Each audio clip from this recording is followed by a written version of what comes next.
তো আমি মুসলমানের বাড়িতে জন্ম পেয়েছি, এর মানে হলো কি আমি একটা বিশাল বড় সম্পত্তির মালিক। এই সম্পত্তিটার নাম হলো ঈমান। এই ঈমানটাকে আপনাকে হেফাজত করতে হবে। যদি হেফাজত না করেন, দাগ নিয়ে যদি মরেন, তাহলে প্রথম দিন আপনাকে লটারি হেরে গেলে যেমন গরুর মতো গ্যাংড়াই, সেদিন আপনাকে গ্যাংড়াতে হবে। আর ঈমান যদি সম্পূর্ণটাকেই নষ্ট করে দিয়ে থাকেন, তাহলে একটা জিনিস নিয়ে যদি মরেন, একটা জিনিস নিয়ে, সেই জিনিসটার নাম কি? লা ইলাহা ইল্লাল্লাহ। একটি মাত্র জিনিস নিয়ে মরেছেন, তার মানে কি হয়তো জীবনে কখনো বলেছেন লা ইলাহা ইল্লাল্লাহ, বিশ্বাস আছে কথাটার উপরে, বাকি নমাজ নাই, রোজা নাই, হজ নাই, জাকাত নাই, দিনদারি নাই, আর সাদকা নাই, খায়রাত নাই, কোনো কিছুই নাই। এইরকম যদি মানুষটা মরে যায়, তাহলে তার ঈমানকে ড্যামেজ করে, আদমরা করে, কুচলে কুচলে তাকে একেবারে দুর্বল করে দিয়ে সামান্য একটু জিনিসকে নিয়ে কবরে গেছে। তার নাম হলো লা ইলাহা ইল্লাল্লাহ। জান্নাত পাবে একদিন, জান্নাত একদিন পাবে। এই লা ইলাহা ইল্লাল্লাহ আপনাকে টেনে আনবে। কতদিন পরে আনবে এটা জানি না, সময়টা দিতে পারলাম না। তবে হাদিসে নবীজি বলছেন জাহান্নামে জ্বলে জ্বলে জ্বলে জ্বলে জ্বলে কতদিন যে যাবে তো আল্লাহ ভালো জানেন। একবার হঠাৎ করে আল্লাহ রাব্বুল আলামিন বলবেন, যাও হ্যাঁ ফেরেশতারা, জাহান্নামের ভেতর থেকে এমন কিছু লোককে টেনে আজকে বের করে আনো, যেই লোকগুলো জন্মেছিল মুসলমানের বাড়িতে, মুসলমান মা বাবার ঔরসে, নিজেও ছিল একজন মুসলমান, কিন্তু ইমানদার হয়ে মরতে পারেনি, শুধু কলেমা নিয়ে মরেছিল। আজকে ওর 200 বছর, 300 বছর, 500 বছর জাহান্নামে জ্বলে পুড়ে খাক হওয়া হয়ে গেছে। এখন তাকে টেনে বার করো। তো কাকে বার করবে? মান কানা ফি কলবিহি মিসকাল হাব্বাতে খারদালিন মিন ঈমান। ওর অন্তরে যদি একটা সরিষার দানার সমানও ঈমান থাকে, সরিষার দানার সমান ঈমানের মানে কি? যেই ঈমানটা আল্লাহ তাআলার কাছে গ্রহণযোগ্য, আল্লাহ তাআলা ওটাকে অস্বীকার করবেন না, এই রকম যদি তার কাছে ঈমান থাকে, তাহলে তাকে টেনে বার করে আনো। আমি তো পড়েছি লা ইলাহা ইল্লাল্লাহ, এটা তো সরিষার দানা থেকে অনেক বড়। অতএব আপনি মুক্তি পাবেন জাহান্নাম থেকে, কিন্তু প্রথম চান্সে আপনাকে পুড়ে ছাই হতে হবে, জ্বলে ছাই হতে হবে। বছরের পর বছর, 100 বছর ধরে জাহান্নামের আগুন পোহাতে হবে, তারপরে রেহাইটা মিলবে। কেন এটা হলো? ঈমানকে সুষ্ঠু করে রেখে কবরে যেতে পারেনি, তার জন্য এই হাল হলো। ঈমানটাকে নষ্ট হতে দেবেন না। ঈমানের বালা আছে, ঈমানের মুসিবত আছে, ঈমানের গায়ে পোকা লাগে, ঈমানকে মাঝে মাঝে মাজতে হয়, ঈমানকে মাঝে মাঝে ধুতে হয়। যেমন করে আপনার খেতে খামারে আপনাকে বীজ দিতে হয়, না হলে ধান ফসল, ভুট্টা ফসল ভালো হয় না, তেমনি আপনাকে আপনার ঈমানের গায়ে এক্সপ্রে করতে হয়। ঈমানের গায়ে যদি এক্সপ্রে না করেন, তাহলে পরে আপনার ঈমান ভালো থাকবে না। এটা কথা মেনে নেন। কোথায় পেলাম? নবীজি হাদিসে বলছেন, ইন্না লিল ঈমানে সাহাবাতুন কা সাহাবাতিল কামারে। ও ভাইরা, তোমরা জানো কি ঈমানটা কেমন জিনিস? তো ঈমানের সামনে মেঘ উঠে, ঈমানের সামনে মেঘ খাড়ো হয়, আর ঈমানটাকে ঢেকে দেয়, ঈমানটাকে চেপে দেয়। কেমন করে চেপে দেয়? তোমরা একবার দেখতে পাবে পূর্ণিমা রাতের বেলায় যে আকাশে চাঁদটা সুন্দরভাবে দেখা যাচ্ছে, আবার কখনো একবার পূর্ব দিক থেকে একটা বিশাল বড় মেঘের টুকরা উঠতে উঠতে উঠতে উঠতে এলো, আর আসার পরে চাঁদের সামনে যেমনি হয়ে গেল। আমাদের এই এলাকাটা, আজনার এলাকা, হরিহর পাড়ার এলাকাটা সম্পূর্ণ চাঁদের আলো থেকে বঞ্চিত হয়ে গেল। এলাকাটা আধা আঁধার হয়ে গেল। যখন মেঘটা কেটে যায় 1 মিনিট পরে 2 মিনিট পরে তখন আবার আলোটা ছটা দেয়। তো চাঁদের সামনে যেমন মাঝে মাঝে মেঘ চলে আসে তখন অন্ধকার হয়ে যায়, তেমনি মুসলমানের ইমানের সামনে মেঘ চলে আসে আর ইমানটাকে তখন চেপে দেয়। কেমন করে মেঘ আসে, কিভাবে মেঘ আসে? একজন দিনদার মানুষ আমার পাড়ার, বেশি আর খুলে বলছি না, বরযাত্রী গেল এমন এক জায়গায়, মুসলমানের বাচ্চা, ওদের টেবিলে খানা পানি তো দিলুই, এরকম সাইজের, এর থেকে ছোট ছোট সাইজের নামি নামি কোম্পানির ব্র্যান্ডেড মাল, এক সিটে চারটা করে বোতল দিল। 3 জন সাথী ঠিপি খুলে দিয়ে খানা খাওয়ার পর ডক ডক ডক ডক ডক ডক করে বোতলকে উল্টিয়ে দিল। এই বেচারি চেহারাতে দাড়িওয়ালা লোক শুধু ভাবছে আর বলছে, হবে সলিম, এইগুলো যে খেয়ে নিলি তো তবে যে ইমানটা থাকবে। এরা ওকে বুঝাচ্ছে এগুলো রোজ রোজ খাই না রে ভাই, এরকম মৌকা যখন লাগে তখন খাই। তুই কি দেখেছিস আমাকে রোজ রোজ এগুলো খেতে? আমি কাল খাবো না, পরশু খাবো না, ফের কখনো কোনোদিন সময় লেগে গেল তো খেয়ে নিলাম। তো একটু খেয়ে দেখ, জীবনে তো খাসনি। 3 সাথীর চক্করে পড়ে জীবনে না খাওয়া লোকটা ঠিপিটা খুলে দিয়ে এমনি করে ডক ডক করে 2-3 ঢোক যখন দিয়েছে তখন বলছে, হবে এইগুলো যে সব ঝাঁঝরা হয়ে গেল, বুকের এইগুলো যে সব কেমন জ্বলন সৃষ্টি হয়ে গেল। বলছে আগে একটু জ্বলবে তারপরে ঠান্ডা হবে, আধ বোতল খা। বুঝিয়ে সুঝিয়ে খাইয়ে দিল। তো চক্করে পড়ে কি করলো, যে জিনিস জীবনে সেবন করে না সে জিনিস সেবন করে নিয়ে এলো বাড়ি। এই জিনিসটা কি, তার ইমানের রাস্তাতে মেঘ উঠে গেছিল, আর এই মেঘ তার ইমানটাকে চেপে রেখে দিল। কতক্ষণ চেপে রাখলো? যতক্ষণ পর্যন্ত এই বান্দা এই বোতল থেকে মুক্ত না পাবে আর পিশাব করে আউট না করে দিবে এবং আল্লাহ রাব্বুল আলামিনের কাছে খালেস অন্তরে ক্ষমা না চাইবে, ততক্ষণ পর্যন্ত এই মেঘ ওর সামন থেকে সরবে না, ওর ইমানটাকে ছায়া করে নিয়ে রাখবে। ছায়াটা কাটতে কয়দিন টাইম লাগবে?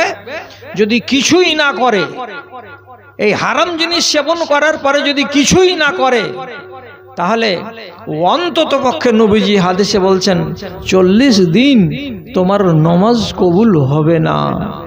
মেঘ উঠেছে না উঠেনি আন্দাজ করেন তো। রাসূল কি বললেন? চাঁদের সামনে যেমন মেঘ চলে আসে তেমনি তোমাদের ইমানের সামনে মেঘ চলে আসবে।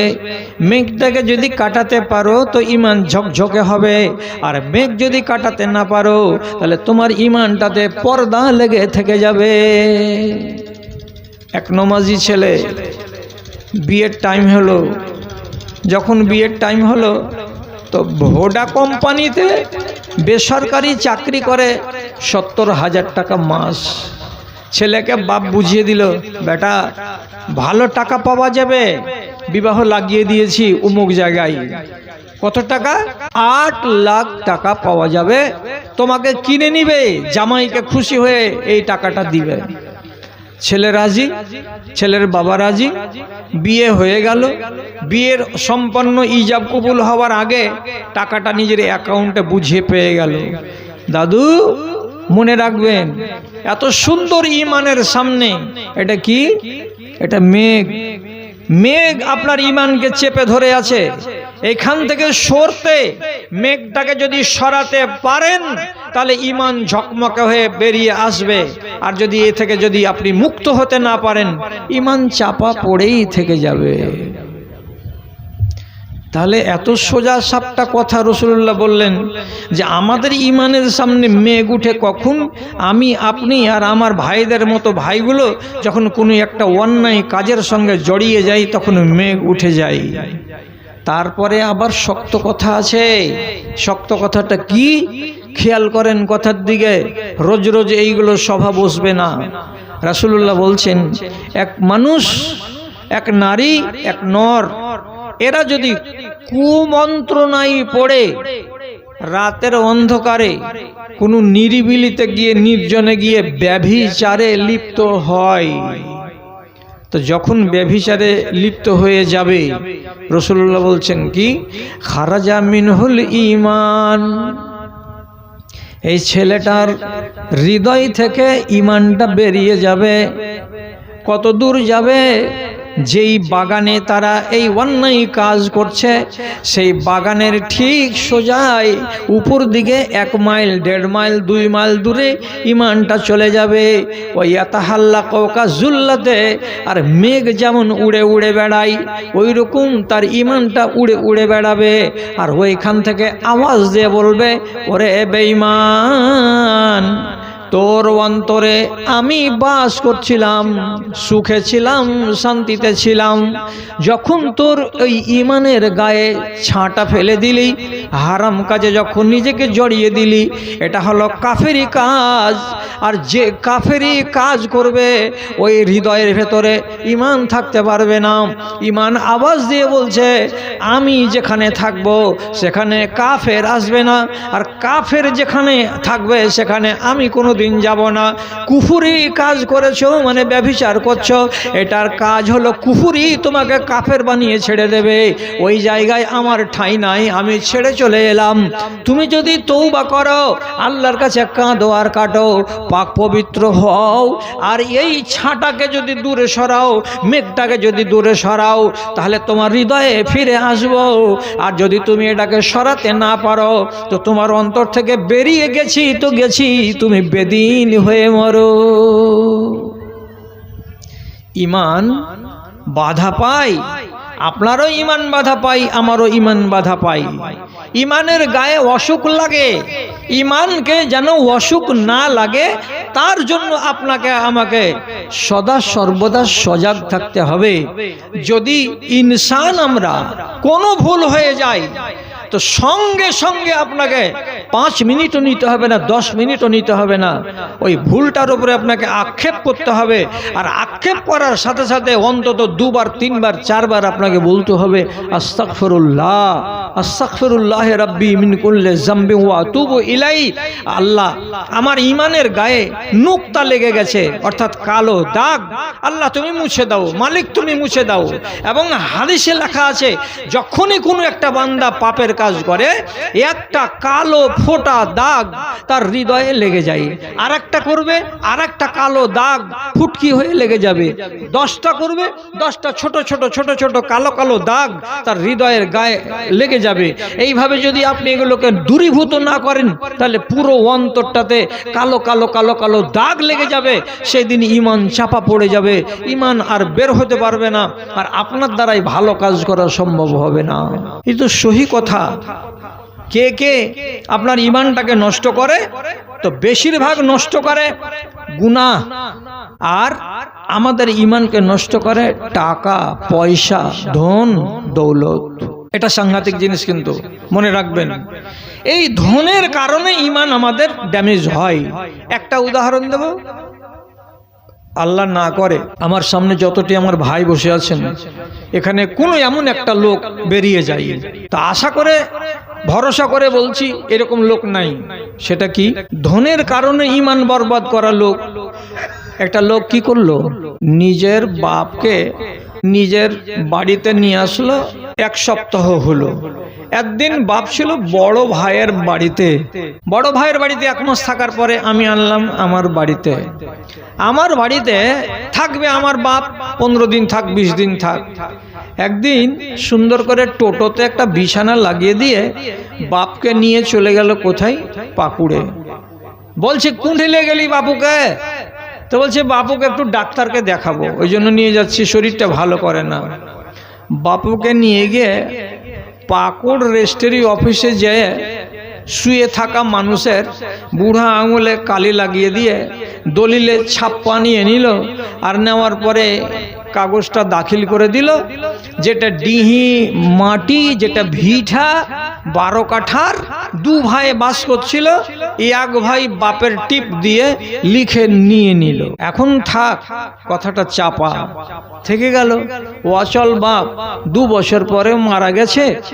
এইবার ছোট ভাই বড় ভাইকে বলছে, তুই জায়গা দেখেলে না, হ্যাঁ কোনখানে বাড়ি করবি, আমার জায়গা খালি কর।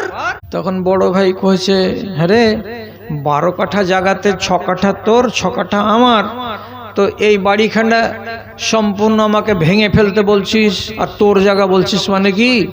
কইছে, হাঁকে বাপু দিয়ে গেছে। যে কবে দিলে তোকে বাপু? দেখ দলিল, দেখ দলিল যদি বের করছে তো 2024 সালে, আর বাপ মরেছে কবে? তো 2026 সালে। এই যে বাপকে চিটিং করে 12 কাঠা জমির 6 কাঠা মালিক ছিল সে, আর 6 কাঠা ভাই এই যে নিয়ে নিল, কিসের বিনিময়ে নিয়েছে? ধোকার বিনিময়ে। এটা ব্যবসাটা অ্যাকচুয়ালি কার সাথে করা হয়েছে? তো ইমানের সাথে। এই লোকটা যে নিজের ইমানকে জলাঞ্জলি দিয়ে দিয়েছে, তো কিসের কারণে? আপনাকে বললাম 5 মিনিট আগে, অধিকাংশ মানুষ নিজের ইমানকে নষ্ট করে কিসের জন্য? ধনের জন্য। দেখেন, 6 কাঠা জমি নিবে, তার জন্য কি করলো? ইমানটাকে শেষ করে দিল। আপনি মনে বলবেন, বলি সাহেব টাকা পয়সা দিবে মাদ্রাসা মসজিদে, আর আল্লাহর কাছে দুয়া টুয়া করবে, কাঁদবে কাটবে, আল্লাহ সব মাফ করে দিবে। আল্লাহর কসম খেয়ে বলছি, কাউরি হক যদি আপনি মেরে খান, তো রব্বুল আলামিন নিজে বলছেন সব মাফ করে দিব আমি। কিন্তু কাউরি হক মেরে খেয়ে যদি এসে থাকো, তো যতক্ষণ তার কাছ থেকে তুমি শোধবোধ করে না আসবে, আমি ওই কাজে হাত দিতে যাব না। সেদিন কিয়ামতের দিন আপনি যাবেন ভাইয়ের কাছে, ভাইজি আমাকে মাফ দাও, ভাই মাফ দিবে? সেই দিন হবে না। আলেমগুলোকে জিজ্ঞেস করবেন সকালবেলা, যেটা গ্রামের, নবীজি পরিষ্কার করে বলে দিয়েছেন, কেউ যদি কাউরি মিরাজকে চুরি করে নাই, হজম করে নাই, মান কাতা মিরাস ওয়ারিসিহি কাতা আল্লাহু মিরাসাহু ইয়াউমাল কিয়ামাতি ফিল জান্নাহ। তুমি যদি কাউরি মিরাজকে হজম করে দাও, আল্লাহ তাআলা বলছেন, নবী বলছেন, তোমারও মিরাজ জান্নাত থেকে হজম করে দেওয়া হবে, অর্থাৎ তুমি জান্নাতের মুখ দেখতে পাবে না। কেন? তুমি এখানে এসেছো ঈমান হারা হয়ে, তোমার ঈমান নাই। কে ঈমানটাকে লুটে নিয়েছে? তো ধনের নেশা, ধন নষ্ট করে। আর কে কে নষ্ট করে? মানুষের যৌবন যখন গায়ে থাকে, তখন যৌবনকে যারা সামলাতে পারে তারা তো দিনদার। এবং যৌবন আসতে গেলেই নবীজি বলছেন বিবাহ করো, আর বিবাহ করবে না এদিকে মাতব্বরি করে বেড়াবার, বলবে ইনকাম করি তারপরে বিবাহ করব। আর ততদিনই যে গায়ের আগুন নিভাবে কোনখানে, তো তার দিশা নাই। তখন করে কি? কুপথে হাঁটে, পর নারীর সঙ্গে মিলিত হয়। তো যারা যৌবনের আগুন নিভাবার জন্য পর নারীর কাছে যায়, তাদের ঈমান এই কারণে নষ্ট হয়, অর্থাৎ যৌবনের তাড়নায়। এটাও মানতে হবে। আবার অনেক সময় ঈমান নষ্ট হয় পেটের দায়ে, মানতে পারবেন? পেটের দায়ে ঈমান নষ্ট হয়ে যায়। কি করে পেটের দায়ে ঈমান নষ্ট হয়ে যাবে? এটা কথা মানবার কি? আচ্ছা, খাবার নাই বাড়িতে, আপনার বাড়িতে কোনো সামান নাই, কি খাবেন? কি খেয়ে বাঁচবেন? আপনি এবার নিজে বাড়ি থেকে বেরিয়ে গেলেন, ভালো মানুষ, এক জায়গাতে গিয়ে বলছেন, ভাই আমি গরিব মানুষ, আমার টাকা পয়সা কিচ্ছু নাই, আমার সংসার চলে না, 2-3টা বাল বাচ্চা, আমার স্ত্রী আছে, আপনি আমাকে কিছু সাহায্য করেন। আপনি একটা বাড়ি থেকে সাহায্য নিয়ে এলেন, আপনার ওই দিনের সাহায্যটা 2 দিন 3 দিনের সমান হয়ে গেছে, অর্থাৎ 400 টাকা 500 টাকা ইনকাম আপনি করে নিয়েছেন। তাহলে 400-500 টাকা যদি আপনার সংসার 5 দিনে খরচ হয়, তাহলে বাকি 5 দিন আপনাকে আর মানুষের কাছে হাত পাতাতে হবে না। কেন হাত পাতাতে হবে না? পেট চালাবেন, যতটুকু প্রয়োজন অতটুকুই মানুষের কাছে সাহায্য নিতে হবে। আর সাহায্য নিয়ে, ভিক্ষা নিয়ে বাড়ি বানাবেন, আর 3 লক্ষ 4 লক্ষ টাকা ব্যাংক ব্যালেন্স বানাবেন, এইটা শরীয়ত আপনাকে অনুমতি দেয় না। যখন 3 দিন আপনার এই কাজ করা হয়ে গেল, তখন আপনি তো দেখতে পেলেন ইনকাম তো ভালো, আপনি আর এটাকে ছাড়লেন না, এই কাজে লেগেই পড়লেন। আপনি হয়ে গেলেন এবার রেওয়াজি ফকির, আর রেওয়াজি ফকির হয়ে গিয়ে হাজার হাজার টাকা ইনকাম করছেন আর ব্যাংক ব্যালেন্স জমা করে রেখে দিয়েছেন। আপনি কি কাজের জন্য এটাতে নেমেছিলেন? ঈমান খারাপ করতে। তো ধন আপনাকে বাধ্য করেছিল ঈমানটাকে বিক্রি করতে, বলে আপনি আজকে ধনী হয়েছেন। মানতে পারবেন? হাসিয়েন না। পৃথিবীতে সবচাইতে বড় যেটা ধনী ফকির, তার বাড়ি কানাডায়। তার বাড়ি কানাডায়। কত টাকার মালিক? 122 কোটি ডলারের মালিক ওই ফকির। ফের ফকির বলছি কেন? যে ফকির প্রতিদিন ভিক্ষা করে, প্রতিদিন ভিক্ষা করে। চিন্তা করেন কত টাকার মালিক। বাংলাদেশে এক মহিলা হাই ক্লাস 55-60 লক্ষ টাকা দামের কালো রঙের মারুতি কার, ওতে চেপে ফার্স্ট ক্লাস ড্রেস পরে চলে আসছে, আর ওই কারটাকে কোনো একটা পার্কিং জোনে লাগিয়ে দিয়ে কার থেকে বেরিয়ে ফকিরের লেবাস ছিঁড়া ছুটা আর একটা 3rd ক্লাস বুরকা মাথাতে চাপিয়ে নিয়ে ওই ব্যাগটা, ওর ভালো ব্যাগটাকে মারুতির ভিতরে রেখে দিয়ে মারুতিতে অটোমেটিক তালা মেরে দিল। ওখান থেকে ঘুচ করে আড়ালে হাঁটতে হাঁটতে এসে এক জায়গাতে বসে গেল, আর যাওয়ার পর একটা প্লাস্টিক পেড়ে দিয়ে লোটা বাজাতে শুরু করলো। ইনকাম কতটি হলো? গত বছর বাংলাদেশের সিআইডি বিভাগ সন্দেহের বশে তাকে ধরে নিল, আর ধরে নেওয়ার পরে তার কাছ থেকে যতটি মাল আমদানি হলো, শুনলে চক্ষু চড়ক গাছ। এই মহিলার টোটাল ইনকাম দাঁড়ালো বাংলাদেশি টাকায় 60 কোটি টাকা। ঈমান বিক্রি করে রেখেছে কিসের নেশায়? ধনের নেশায়। তো মানুষকে কি করে? তার যৌবন ঈমান থেকে নিচে নামিয়ে দেয়, এবং মানুষকে কি করে? তার ঈমান নষ্ট করে দেয়। কে? ধনের নেশা, ধনী হওয়ার নেশা। এই জন্য মানুষের ঈমানকে সব সময় শক্ত করে রাখাটা সম্ভব হয় না। কটা মানুষ আছে, কয়জন পাবেন এরকম লোক যে ধনের নেশাকে ছেড়ে দিয়ে, ত্যাগ করে দিয়ে খাকসার হয়ে বাঁচতে পারে? একটা কথা শিখিয়ে দিই, আপনারা যখন মন দিয়ে শুনছেন কথাগুলো, হযরতে মুয়াবিয়া সিরিয়াতে যখন উনি হলেন, আমিরুল মুমিনিন হলেন, তো উনার পরে উনি নিজের ছেলেকে রাজা বানাবেন। ছেলের নাম ইয়াজিদ। মনে থাকবে নামটা আশা করি। ছেলের নাম কি? ইয়াজিদ। ইয়াজিদ ছেলেটা সম্পর্কে একটাই কথা আপনাকে বলছি, সাহাবীকে যারা দেখেছে তাদেরকে দুয়া দিতে হবে রাহিমাহুল্লাহ, আর যারা রসুলকে দেখেছে সাহাবী, তারাকে দুয়া দিতে হবে রাজিয়াল্লাহু তাআলা আনহু। তো ইয়াজিদ সাহাবীকে দেখেছে, কাজে তার নাম নিচ্ছি, তো দোয়া করা উচিত রাহিমাহুল্লাহ। তো পৃথিবীর সমস্ত মুহাদ্দিসিনে কেরাম বলেছেন, ইয়াজিদের নাম শুনতে গেলে খবরদার দোয়া দিতে হবে না, আল্লাহ তার উপরে রহম করে। কেন? মুয়াবিয়া রাদিয়াল্লাহু তাআলা আনহুর বেটা ইয়াজিদ ঈমানের দিক দিয়ে ছিল ডামাডোল। আমি বেশি কথা বলবো না, আর আল্লাহ না করে যে তার সম্বন্ধে আরো বেশি কিছু কথা বলতে হয়। এই ছেলেটাকে ও কি করবে? সারা ইসলামী রাষ্ট্রের খলিফা বানাবে বাপ নিজের মরার পরে। তো বাপ যখন রাজা হয়, তো তার জীবদ্দশাতে তার পরের রাজাকে নির্বাচন করে দেয় না? দেয় না? এটা জানেন কি জানেন না? রাজা মরে যাবে, তারপরে কে রাজা হবে তার নাম আগে থেকে ঘোষণা হয়ে থাকবে। আপনারা বলেন তো, লেখাপড়া করা লোক আছেন না, খালি চার দোকানে বসে বসে চা খাওয়া লোক আছেন? সৌদি আরবের রাজার নাম কি? কে বলবে? সৌদি আরবের রাজার নাম কি?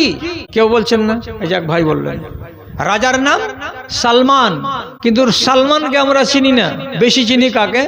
ওর বেটাকে। ওর বেটার নাম কি? মুহাম্মদ বিন সালমান। যাকে এখন দেখতে পাবেন নেটে, ওর বাপকে দেখতে পাবেন না। যত যুদ্ধ চলছে ইরানের সাথে আর ইসরায়েলের সাথে আর ডোনাল্ড ট্রাম্পের সাথে, সব যুদ্ধের জায়গাতে দেখতে পাওয়া যাবে কাকে? ছেলেটাকেই। এটাকে মোহাম্মদ বিন সালমান। আগে থেকে রাজা ঘোষণা করা আছে, সালমানের যেমনি নিঃশ্বাস বন্ধ হবে তেমনি রাজা হয়ে যাবে। কে? তো মোহাম্মদ। তো মুয়াবিয়া নিজের জীবদ্দশাতে নাম ঘোষণা করলেন কার? নিজের ছেলে ইয়াজিদের। ইয়াজিদ সম্বন্ধে কি বললাম? ভালো মানুষ না মন্দ? মন্দ। এই লোকটাকে সারা দুনিয়ার মুসলমানেরা রাজা বলে মেনে নিবে। তো মদিনার মসজিদে খুতবা চলছে, কে চালাচ্ছে? তো গভর্নর। গভর্নরের নাম হলো মারওয়ান।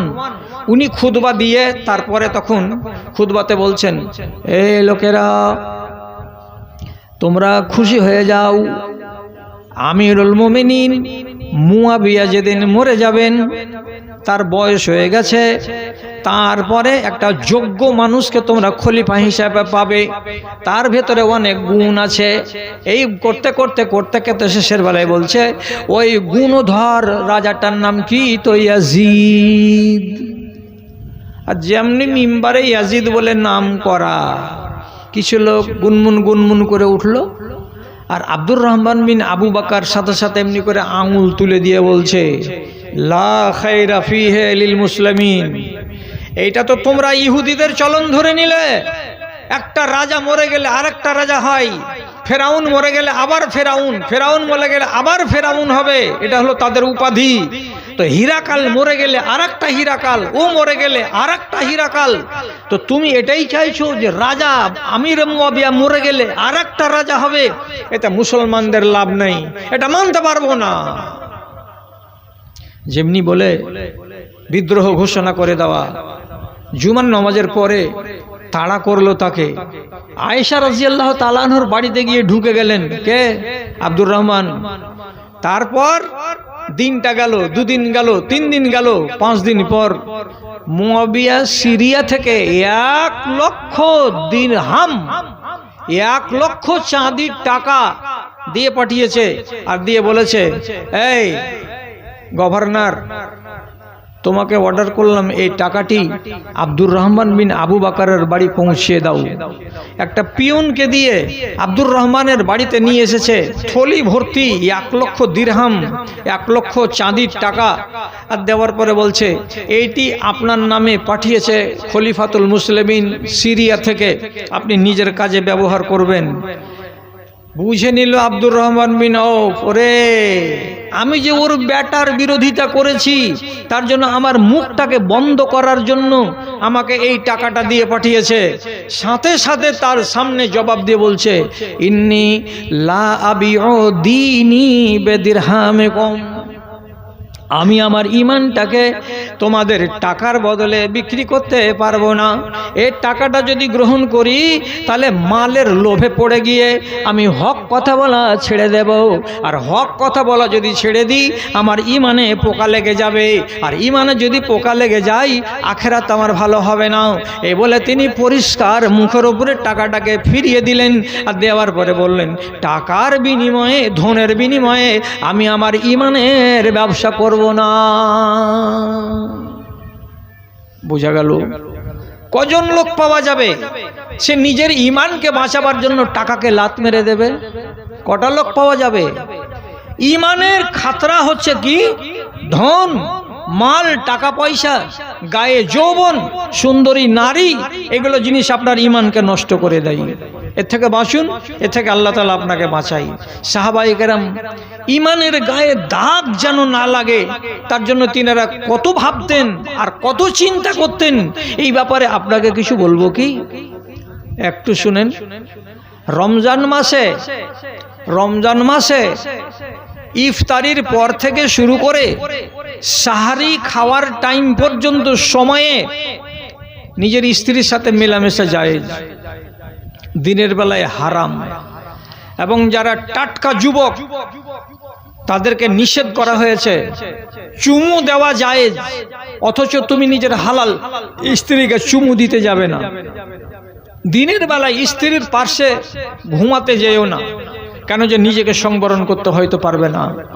আবার বুড়োদের ব্যাপারে রাসূলুল্লাহ নিষেধ করেননি। বুড়োরা যদি দিনের বেলা স্ত্রীর পাশে আরাম বিশ্রাম করে ঘুমায় তো তাদের ব্যাপারে খাতরা নেই, এই জন্য রাসূল বলছেন তারা পারবে। কত কঠিন আইন!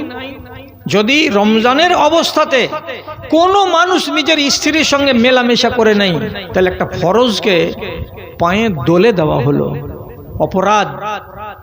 যেমনি অপরাধ হবে তেমনি তো ইমানে বাটা লাগবে।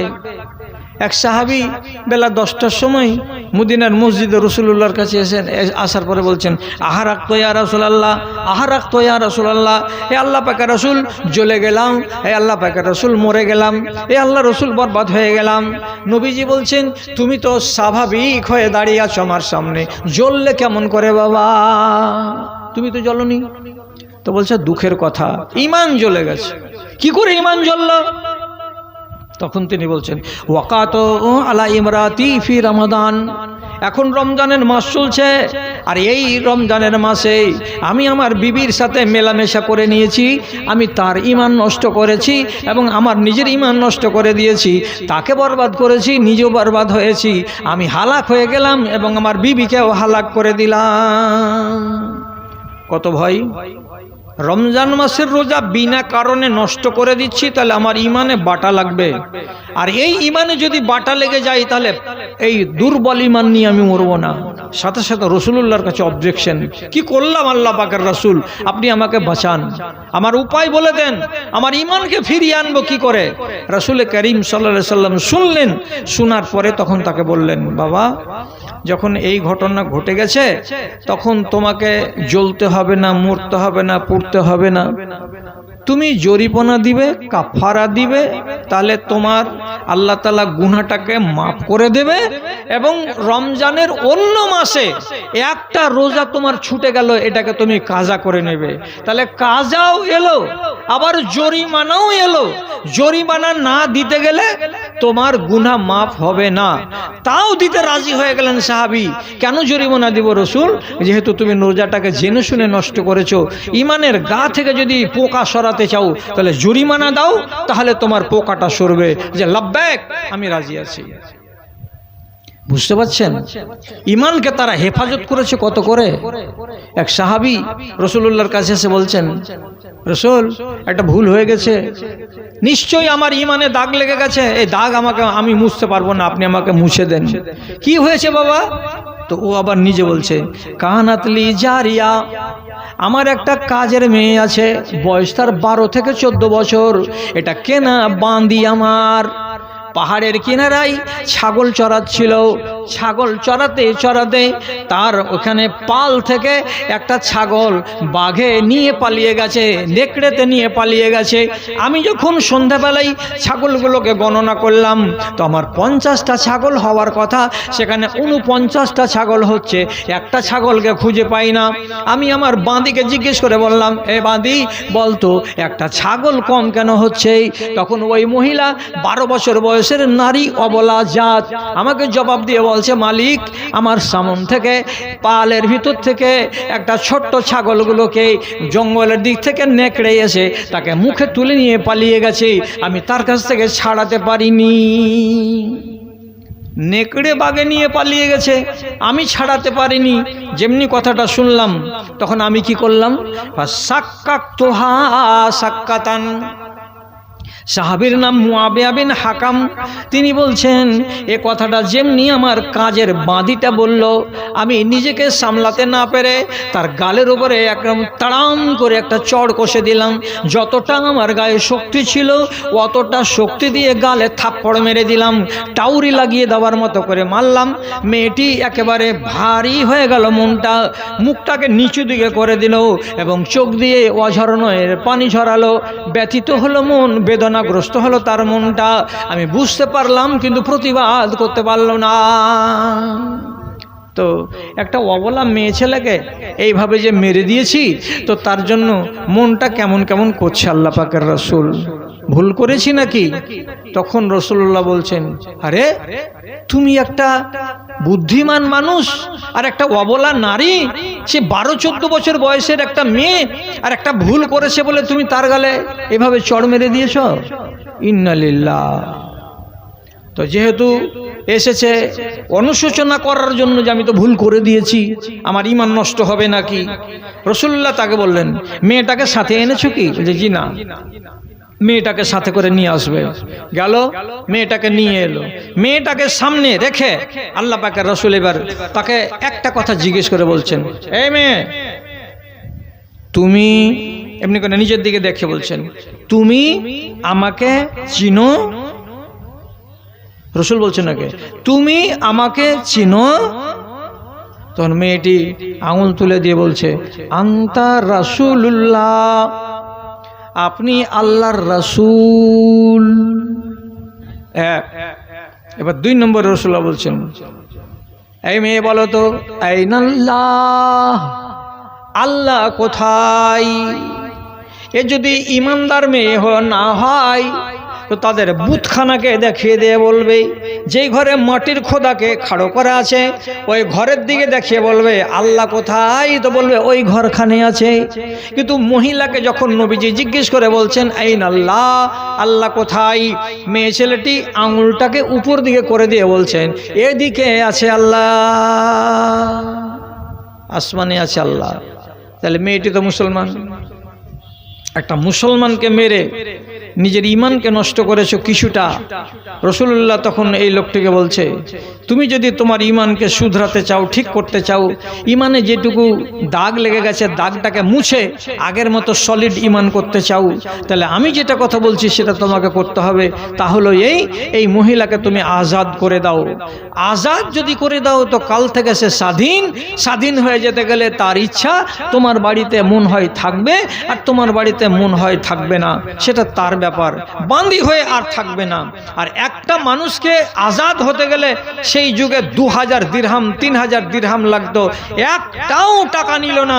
বিনা টাকাতে একটা মেয়ে ছেলে, তার বাড়ির দাসী ছিল, দাসীকে মুক্ত করে দিলেন এই সাহাবী। আর দেওয়ার পরে আনন্দ চিত্তে বাড়ি গেলেন।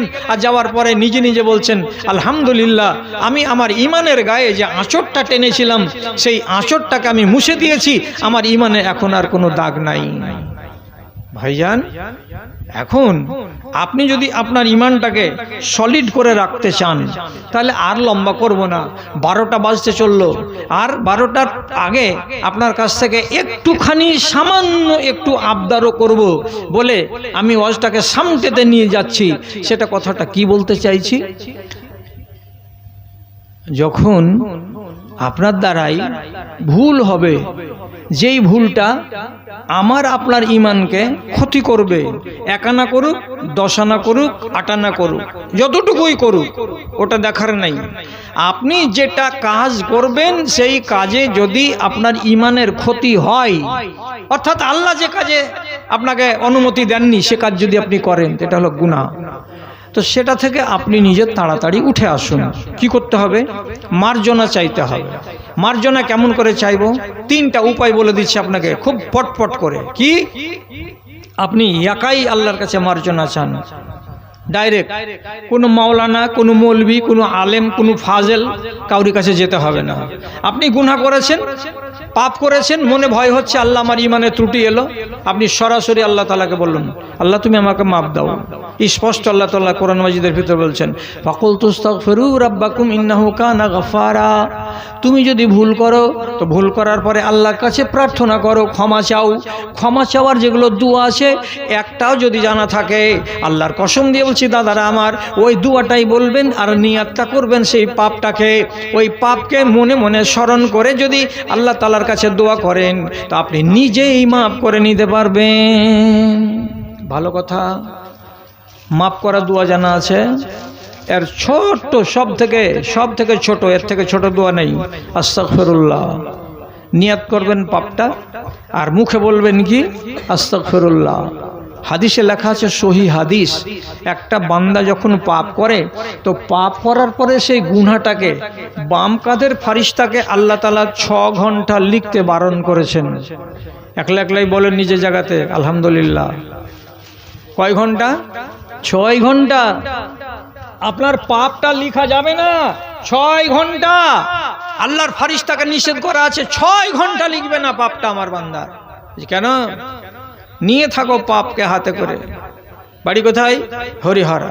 কটার সময় পাপ হয়েছে? বেলা 9টার সময়। কতক্ষণ লিখতে পাবো না আল্লাহ? ওই 6 ঘন্টা। তাহলে আপনার টাইম পূর্বে কখন? বেলা 4টার সময় টাইম পূর্বে। রসুল কি হাদিসে বলছেন ইজাস্তাগফারা, সে যদি আল্লাহর কাছে মাপ চাইতে গেলে সাথে সাথে পাপটাকে হাত থেকে ফেলে দিতে হবে, খাতাতে তুলতে হবে না। আলহামদুলিল্লাহ। তাহলে আপনি একা একাই আল্লাহ তাআলার কাছে মাপ চাহেন। দোয়াটা কি বললাম? আস্তাগফিরুল্লাহ। যদি একটু ভালো করেন তো কি বলবেন? আস্তাগফিরুল্লাহ রব্বি মিন কুল্লি যামবি ওয়া আতুবু ইলাইহি। আরো যদি ভালো করতে চান তাহলে কি করতে হবে? আস্তাগফিরুল্লাহাল্লাযী লা ইলাহা ইল্লা হুয়াল হাইয়ুল কাইয়্যুম ওয়া আতুবু ইলাইহি বলবেন। আল্লাহ